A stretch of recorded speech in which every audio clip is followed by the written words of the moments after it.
Hi everyone, I'm Mina Zeta, Director of Partnerships at Sidewalker Daily, and today we are going to just do a really quick overview on ways that you can stand out as a travel blogger.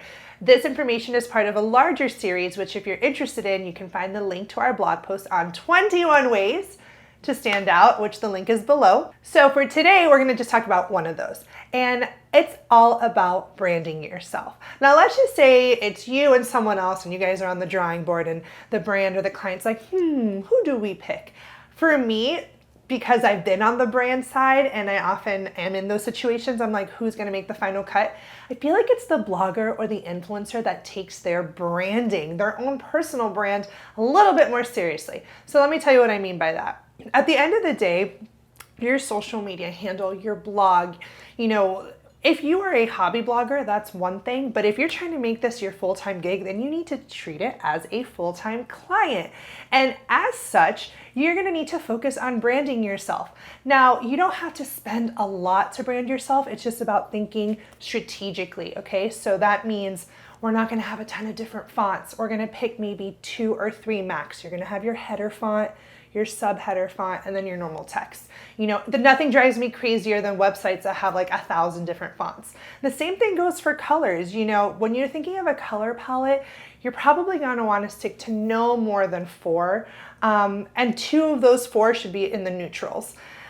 For us, we chose a coral and a blue because we looked at Pantone and those are really beautiful colors that we felt like spoke to us. And then we have a light pink that's like a base color and a white. So the question of logo can arise when you're thinking of branding. Of course, I think it's important because again, if you were a company, you'd have a logo. Now it depends on, I understand for some it can be an investment, so I think you can get creative. There's different ways. There's Fiverr. There's a site called 99 Designs that is really cool because you don't pay until you accept the design you like. And then there's free logo creating tools. I think Canva, you can even make your own mark. But I think something that you can recognize on all of your pages, like the same image is going to be on your social or your blog or your YouTube. It helps connect the dots. And also for branding, it also goes for like your profile photo. Imagine if you had like 5 different headshots and all your pages, it's like hotmess.com. So getting things like tight and choosing that one image that you're going to use across all platforms, it's a small way to appear a bit more polished. Another part of branding yourself is thinking about your company name. Now, of course, you should always research the trademarks behind the name and all that stuff to make sure someone else isn't using it.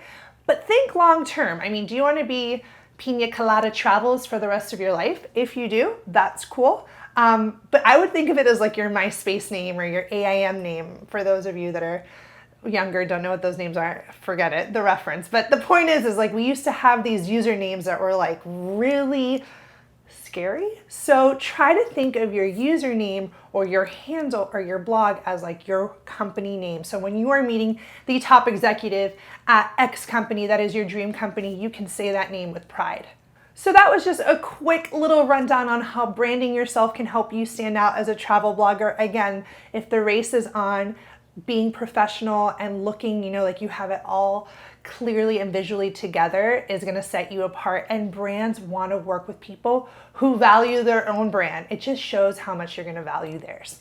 So if you like this video, make sure to like, comment, and subscribe to our channel, and I will see you in the next.